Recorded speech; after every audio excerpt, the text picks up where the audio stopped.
अस्सलामुअलैकुम।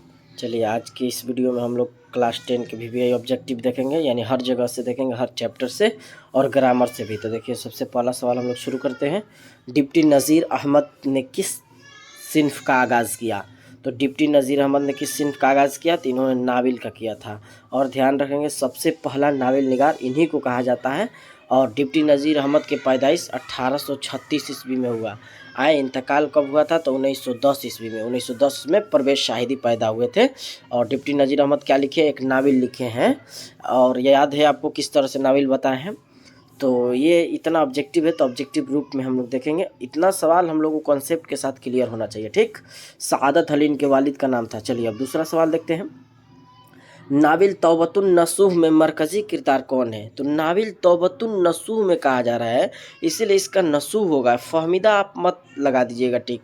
इस तरह का सवाल बहुत लोग गलती करते हैं, फहमीदा देता। हालांकि बोर्ड में भी इसका आंसर फहमीदा कब देगा जानते हैं आप? जब कहे फहमीदा और हमीदा गुफ्तगू में जो नाविल है उसमें उसका मरकज़ी किरदार कौन है, तब फहमीदा होगा। हालांकि हम कहेंगे कि इस तरह का सवाल आए तो आप सोच समझ के जवाब दीजिए, या तो इस ऐसा सवाल को छोड़ ही दीजिए। ऐसा सवाल ये नसूह कहेगा तो ये नसूह होगा इसका जवाब। अगर फहमीदा हमीदा कहेगा तो फहमीदा होगा। समझ गए होंगे आप।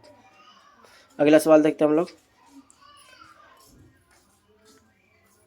गालिब की वालिदा का क्या नाम है? तो गालिब की वालिदा का क्या नाम है? ये आसान सा सवाल है। गालिब के वालिदा का नाम क्या है? इज्जतुन्निसा बेगम। गालिब के वालिद का नाम अब्दुल्ला है। गालिब के वालिदा का नाम इज्जतुन्निसा बेगम। बीबी का नाम अमरा बेगम। कब पैदा हुए? 1797 में। तो हम लोग को कॉन्सेप्ट क्लियर होना चाहिए। चलिए आगे देखते हैं। मकतूब किस जबान का लफ्ज़ है? तो मकतूब देखिए, ये आप लोगों को किताब के मुताबिक जो है ना फ़ारसी दे रहा है, लेकिन मकतूब ये ख़त निगारी जिसे कहा जाता है। तो ख़त एक अरबी लफ्ज़ है। खत एक अरबी लफ्ज़ है, लेकिन इसका जवाब दिए रहा है फ़ारसी। आप ध्यान रखेंगे हमेशा कि मकतूब जो है फ़ारसी मुग़ल बादशाहों में हर जो भी खत था सब फ़ारसी में ही लिखा गया था। तो इस तरह का सवाल आए अगर जिसमें डाउट रहे तो आपका किताब के मुताबिक ये फ़ारसी होना चाहिए। चलिए अगला सवाल देखते हैं। हम लोग। शाहबाज कहाँ के बाशिंदे थे?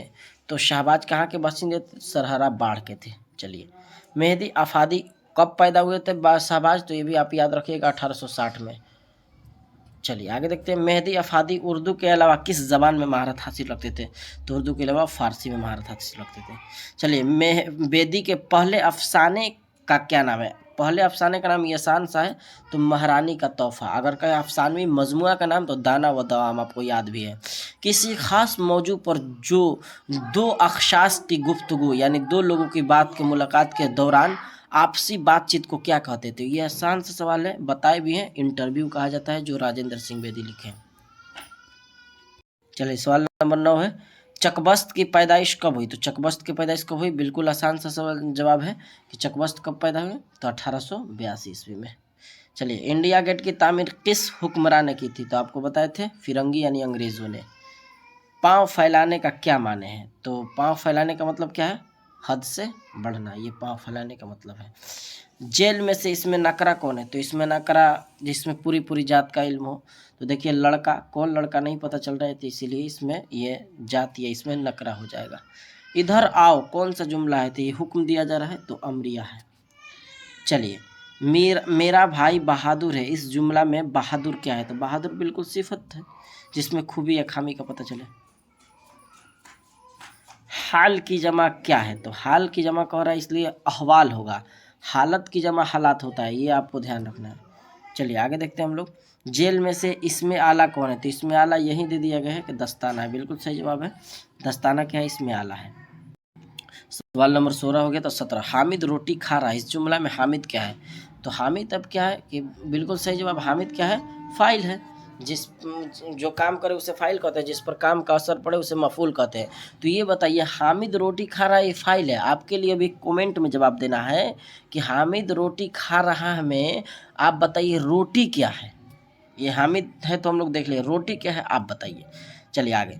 दर्ज झेल में से साबका तलाश कीजिए। तो साबका ये ला हासिल होगा। ये सब वाले अल्फाज कौन से हैं? लाहके के हैं, ध्यान रखिएगा। लाहका और साबका किस तरह से पहचाने जाएंगे, ये एक वीडियो बनाया है, आप देख लीजिएगा।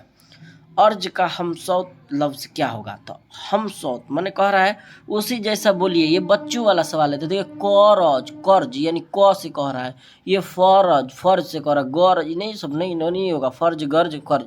ये अर्ज आइन से यानी इसी के एक सौत हमसौत उसे ही कहा जाता है। चलिए आगे देखते हैं हम लोग सवाल नंबर 20 को। मुट्ठी गर्म करने का मतलब क्या है? तो रिश्वत लेना। 21 नंबर। चलिए अगला सवाल देखते हैं, सवाल नंबर 21। हम्द में किसकी तारीफ़ की जाती है? तो हम्द में किसकी तारीफ़ की जाती है? तो आसान सा सवाल है। तो बिल्कुल ये सवाल जिसको पता नहीं होगा बेवकूफ़ होगा। खुदा की तारीफ़ हम्द करते। चलिए, सबकी हयात व मौत का ख्याल कौन रखता है? चलिए आपको इसका जवाब देना है। ये अभी आसान सा सवाल है और आपको इसका जवाब कमेंट में देना है। चलिए सवाल नंबर 23 को देखते हैं। रुकैया भाभी की बेटी का क्या नाम था? तो रुकैया भाभी की बेटी का नाम था रेहाना। अख्तर क्या करते थे? तो अख्तर शायरी करते थे। आप भूल गए? चलिए, निसाब में शामिल अफसाना भाभी जान किसकी तख्लीक है? तो भाभी जान किसकी तख्लीक है? सुहेल अजीम आबादी के। चलिए आगे देखते हैं सवाल नंबर 26। शेर में कितने मिसरे होते हैं? तो आप जब भी शेर पढ़ते हैं देखते हैं 2 मिसरे होते हैं। डॉक्टर मोहम्मद मोहसिन की मौजू किस मौजू पर होना चाहिए? गलती दे दिया है। किस मौजू पर महारत रखते थे? तो उनका महारत क्या पे था? नफ्सियात पे। बिल्कुल सही जवाब हो जाएगा। कमर जहाँ का ताल्लुक किस जिले से है? चलिए ऑप्शन में भागलपुर, समस्तीपुर ये सब होगा। चलिए देख लीजिए जल्दी से देखिए है भी। तो दरभंगा, मुजफ्फरपुर, समस्तीपुर, भागलपुर। तो बिल्कुल सही जवाब कौन सा हो जाएगा? समस्तीपुर। चलिए आगे देखते हैं हम लोग सवाल नंबर 29। नौजवानी में झूठ और सच की तमीज़ मुश्किल से होती है। देखिए सही बात है, यही पहला सही है तो आपको आगे बढ़ना ही नहीं है। ठीक है, देखिए अब दूसरा ऑप्शन पढ़िए। तो झूठ और सच की तमीज़ आसानी से होती है। कर लीजिएगा, नहीं कर पाइएगा। झूठ और सच की तमीज़ बहुत आसानी से होती है तो नहीं कर पाइएगा, जाहिर सी बात है। तो ये भी है, झूठ और सच की तमीज़ होती ही नहीं है। होती है तो किस तरह से होती है बता दिए। बरकत अली सिद्दीकी किस अफसाने का किरदार है? तो बताए थे बरकत अली सिद्दीकी आशियाना के किरदार हैं। कटी हुई शाख में असद किरदार आपको बताए थे किस तरह से उस एयर होस्टल वाला बात हो रहा है। इसमें महमूद, भाभी जान आप जान ही रही हैं, भाभी जान खुद है। तो ये सब आपको कॉन्सेप्ट क्लियर होना चाहिए। चलिए आगे हम लोग देखते हैं।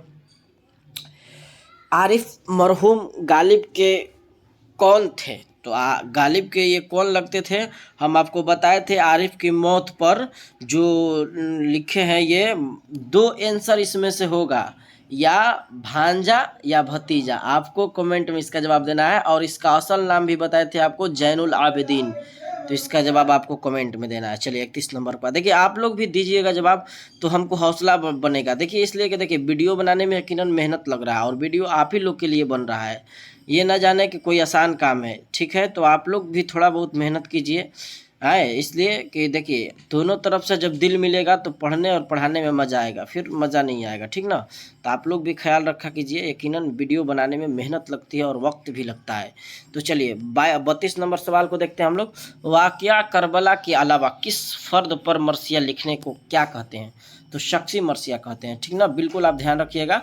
मरसिया किसे कहते हैं? तो आप ध्यान रखिएगा, इमाम हुसैन और शोहदाए करबला में जो बयान किया जाए मरने वालों के शहादत खूबियों को, उसे क्या कहा जाता है? मरसिया कहा जाता है। लेकिन शख्सी मरसिया वही उनके अलावा कह दे तो क्या हो जाएगा? शख्सी मरसिया। आप समझ चुके होंगे, मरसिया का वीडियो भी है। मसनवी के माने क्या है? तो 2-2 किया गया। जहर इश्क किसने लिखी? तो आसान सा सवाल है, शौक लखनवी। ये देख के मारना, शेख नईमुद्दीन मार देना, आपको ध्यान दे के मारना। दर्जे जल में मसनवी निगार कौन है? देखिए एक आप आपको सीख दे देना चाहते हैं, इस तरह का सवाल आता है जब मैट्रिक में आप, तो ध्यान रखिए। यहाँ कह रहा है जहर इश्क किसने लिखी? तो जहर इश्क यह एक मसनवी है और यहाँ पूछ रहा है कि दर्जे जेल में मसनवी निगार कौन है। तो यहीं से जब इसका मसनवी निगार ये है तो देखिए एक सवाल से हम लोग का 2 सवाल टिक लगा देंगे। ठीक है, ये आप समझ गए होंगे कि हम कहना क्या चाहते हैं। तो इस तरह के सवाल भी होते हैं जो सवाल में ही जवाब मौजूद होते हैं। शौक लखनऊ की सन पैदाइश क्या? हम आपको सिखाए थे कि गालिब से पहले 1783, गालिब के 1797, आपको ध्यान रखना है। नसीम का पूरा नाम क्या थे? नसीम का पूरा नाम दयाशंकर कोल है। गंगा प्रसाद कोल इनका वालिद का नाम, ये नहीं मार देना है। ठीक ना? बकावली की शख्सियत कैसी थी? तो सहरा अंगेज थी। आपको बताए थे बकावली किस तरह से तलाश में फिरती है। मुसहफ़ी का पूरा नाम क्या है? तो देखते हैं कमेंट में क्या और क्या देखती है ऑप्शन में। चलिए मुसहफ़ी का पूरा नाम क्या है? तो मुसहफ़ी का पूरा नाम क्या हो जाएगा? तो गुलाम हमदानी, बिल्कुल सही जवाब हो जाएगा। चलिए आगे देखते हैं, अमरोहा का ताल्लुक किस सूबा से है? तो हम आपको बताए थे अमरोहा में कौन भी पैदा हुई है, आपको कमेंट में बता देना है। इसे अमरोहा का ताल्लुक किस सूबा से है? तो ये यूपी से है। चलिए आगे देखते हैं, जेल में से जमाना का जुमला कौन सा है? तो अहमद सुना है, ये तो गलत है। इस तरह से अहमद पीता है, बिल्कुल सही। अहमद लिखेगा, मुस्तकबिल अहमद आया, नहीं। देखिए जमाने की 3 किस्में होती हैं, हम आपको बताए भी थे, माजी, हाल, मुस्तकबिल। माजी जिससे अहमद पीता था, तो था माजी हो जाएगा। अहमद पीता है तो हाल हो गया, ये हाल पूछा जा रहा है। अहमद पिएगा तो मुस्तकबिल हो जाएगा। ठीक, अगला सवाल हम लोग देखते हैं, सवाल नंबर 42। किस काम को करने का असर, किसी काम करने का असर जिस पर पड़े उसे क्या कहते हैं? बताए थे, जिस पर काम का असर पड़े उसे मफूल कहते हैं, काम करने वाले को फाइल कहते हैं। तो ये तो आसान सा सवाल है, आपको समझ में आ ही रहा होगा। काम करने वाले को फाइल कहते हैं, काम को फेल कहते हैं, जिस पर काम का असर पड़े उसे मफूल कहते हैं। तो ये फाइल, फेल, मफूल आप समझ गए होंगे। चलिए, लफ्ज बनते हैं, तो लफ्ज जाहिर सी बात है हर्फ से लफ्ज बनते हैं।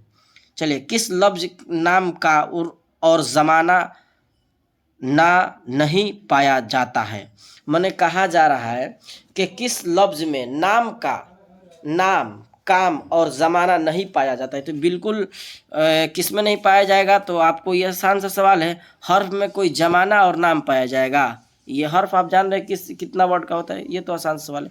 अलामत मफूल कौन है? चलिए मफूल बताएं। ये अलामत है, इसका 45 नंबर का भी जवाब आप कमेंट में दीजिए।